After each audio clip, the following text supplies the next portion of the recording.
Hey guys, and yet it's me again, two times in Friday. I got another video for you. I didn't get a chance to do a comic book review in the last episode. It was a pretty long episode, so I figured I would try to squeeze one in. I just got home from work, and like most of us, when we just get home from work, can't fall asleep right away.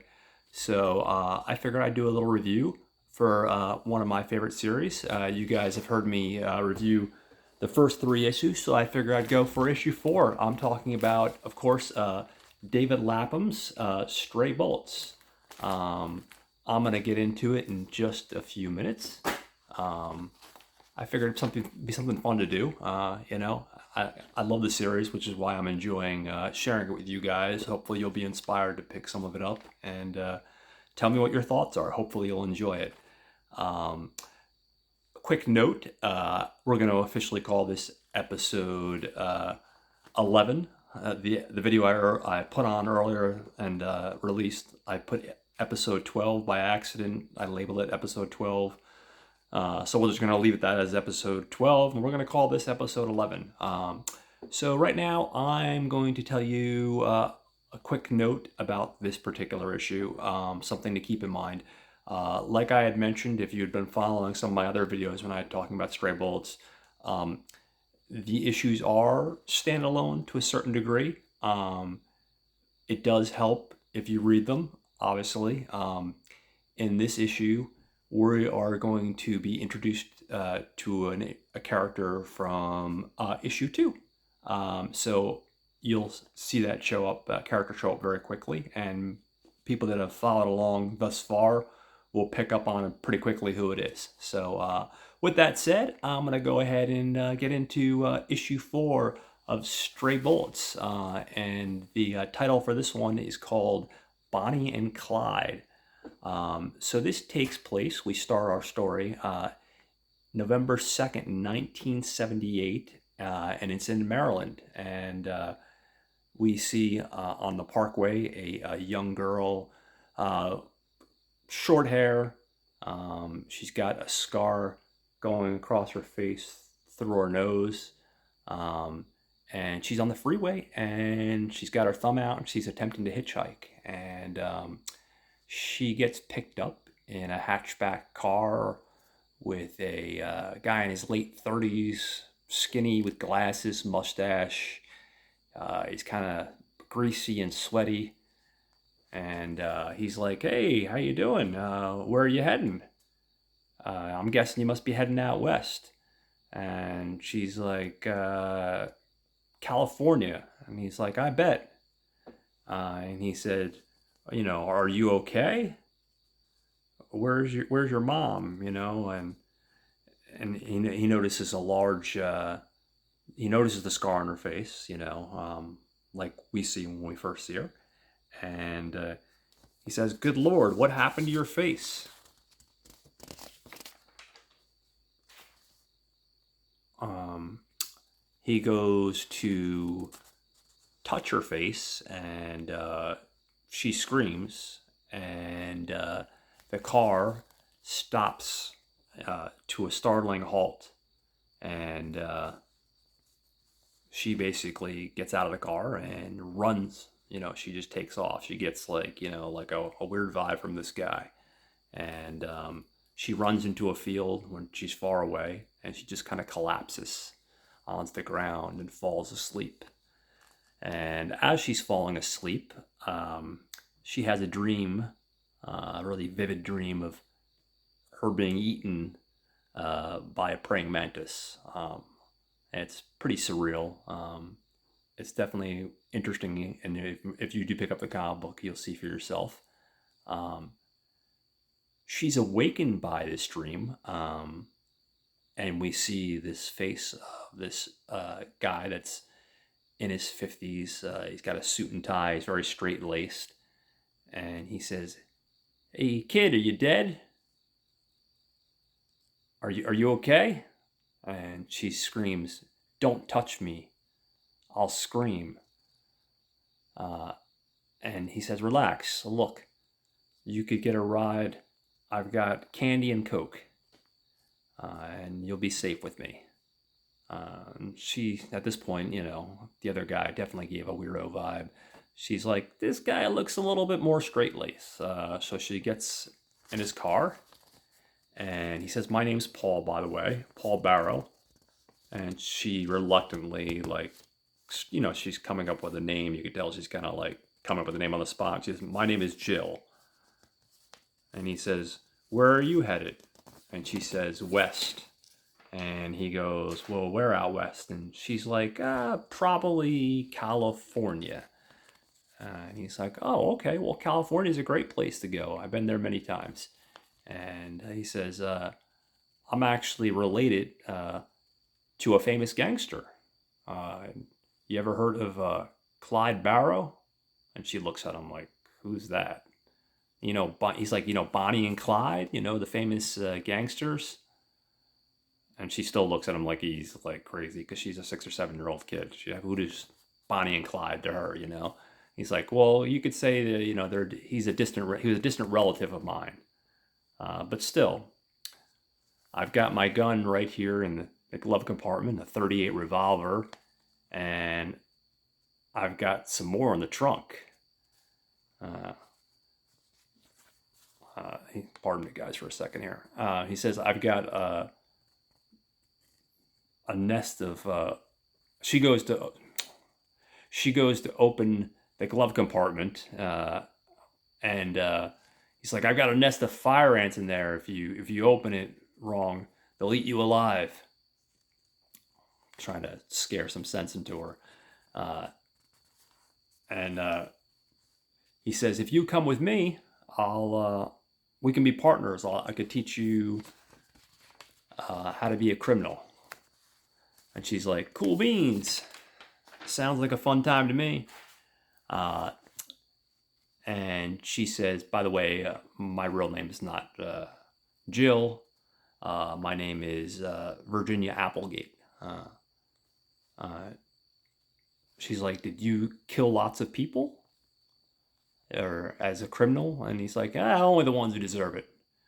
So I'm going to take a quick pause for a second. So most of you guys who have been along for the ride up to this point, Virginia Applegate was an issue too.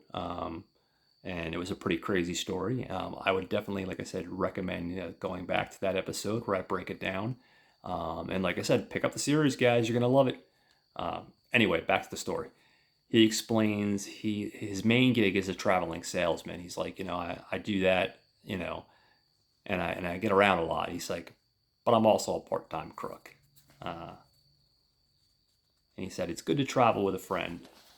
It's good to have some company. And from there, Virginia kind of tells a little bit about herself. She's like, her dad is a trucker.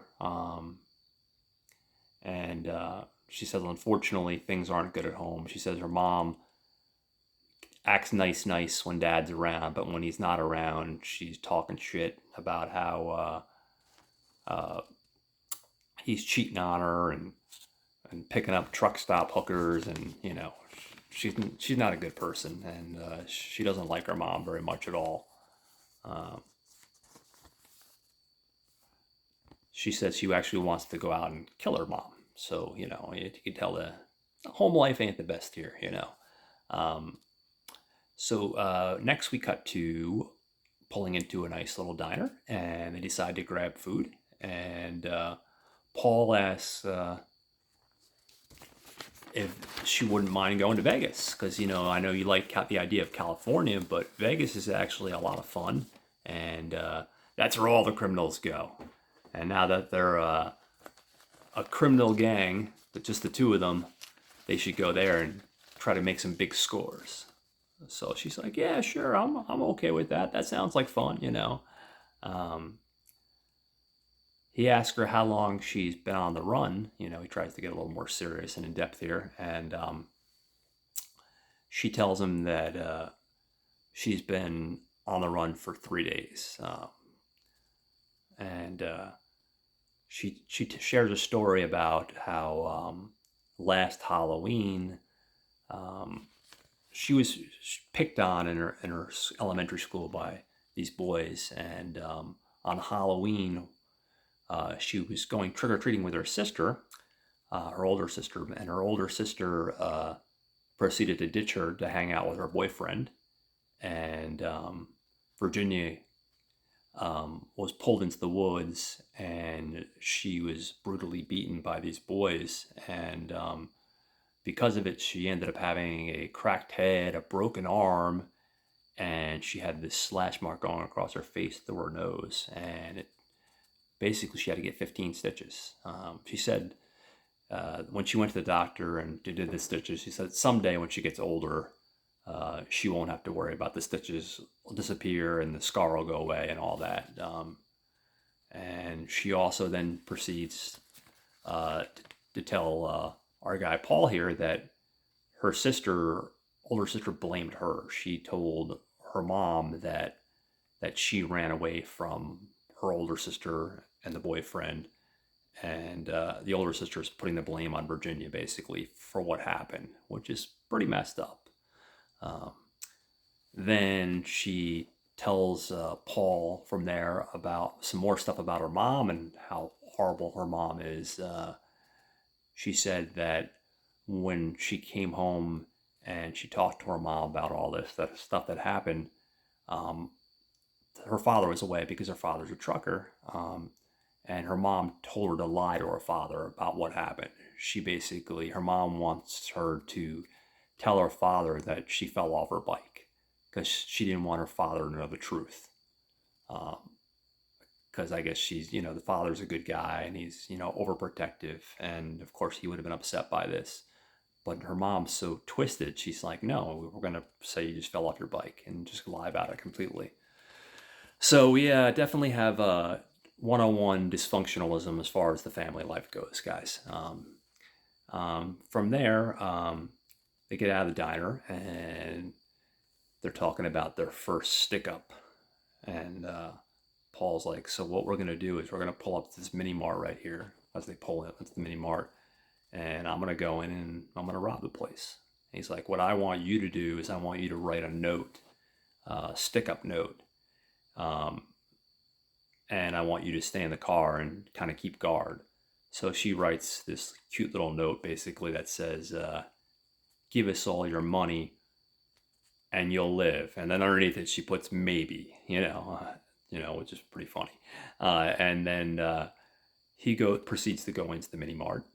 And while he's doing that, she decides to open up the glove compartment, which is a big no-no because he said don't go in the glove compartment because the fire ants will come out and eat you.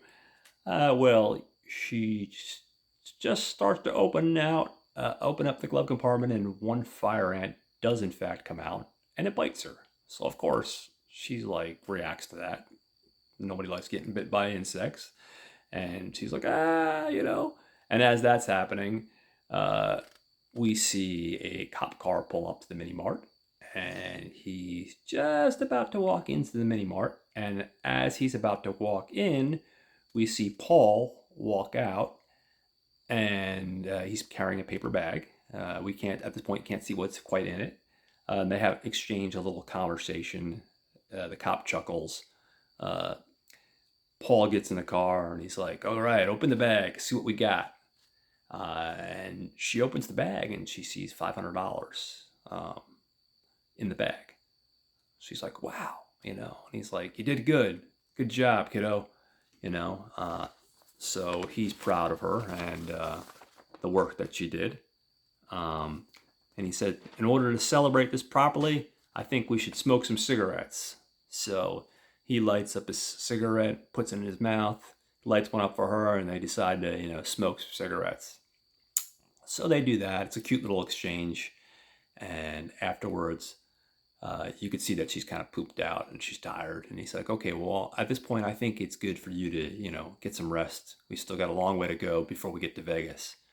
So she falls asleep and we hear some music on the radio. We see Paul do some driving. We cut to a couple hours later. He wakes her up. He's like, okay, kiddo, it's time to wake up.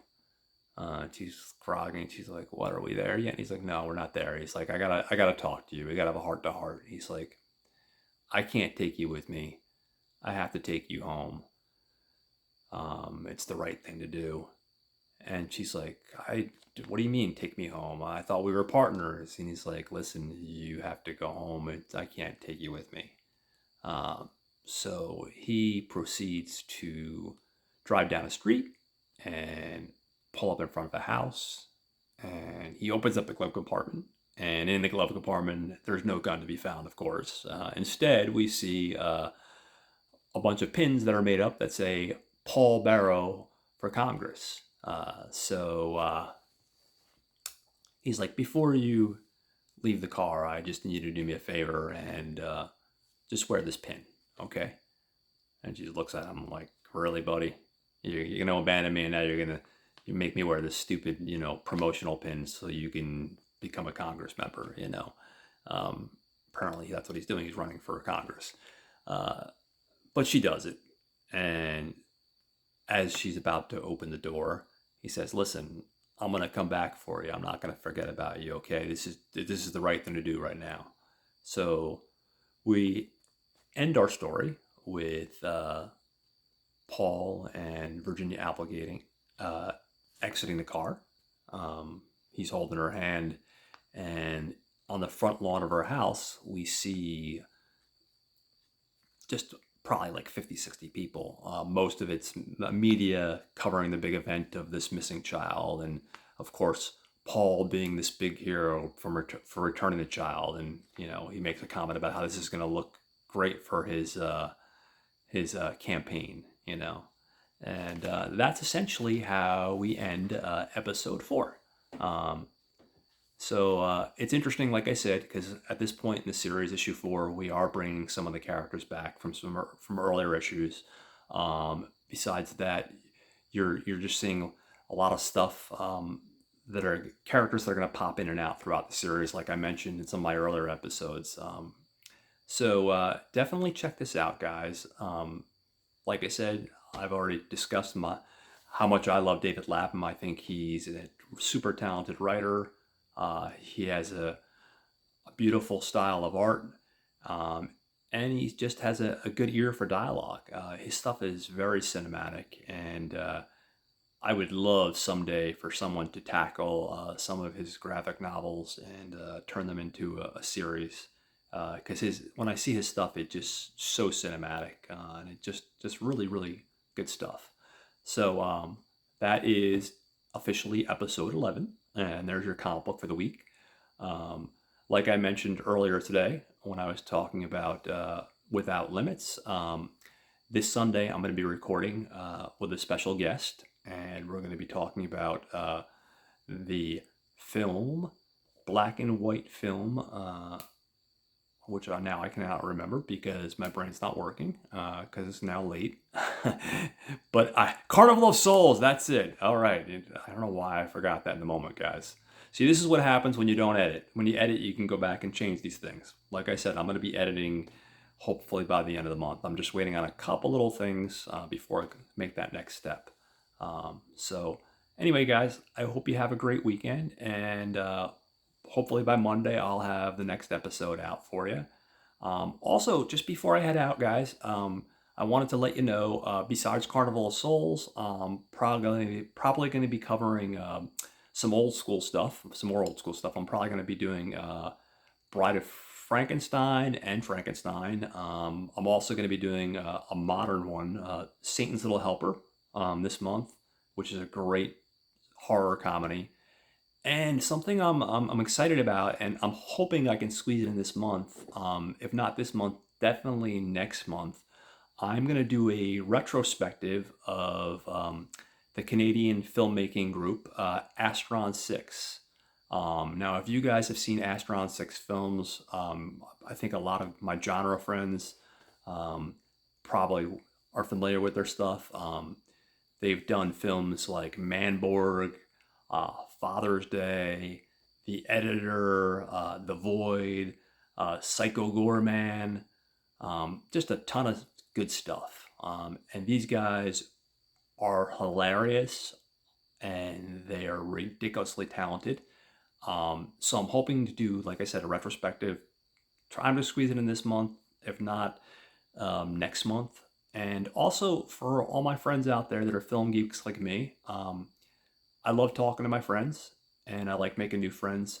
And I definitely like the idea of having someone come on. So if anyone's interested by the idea of coming on the show with me and talking some film geek stuff with me, by all means, reach out to me either on Facebook, or you can reach out to me via my email, which is John Horgan, Horgan 719, it's all together, at gmail.com. Okay, so I will let you guys go for now, and like I said, I will look forward to seeing you guys very soon. Take care, guys.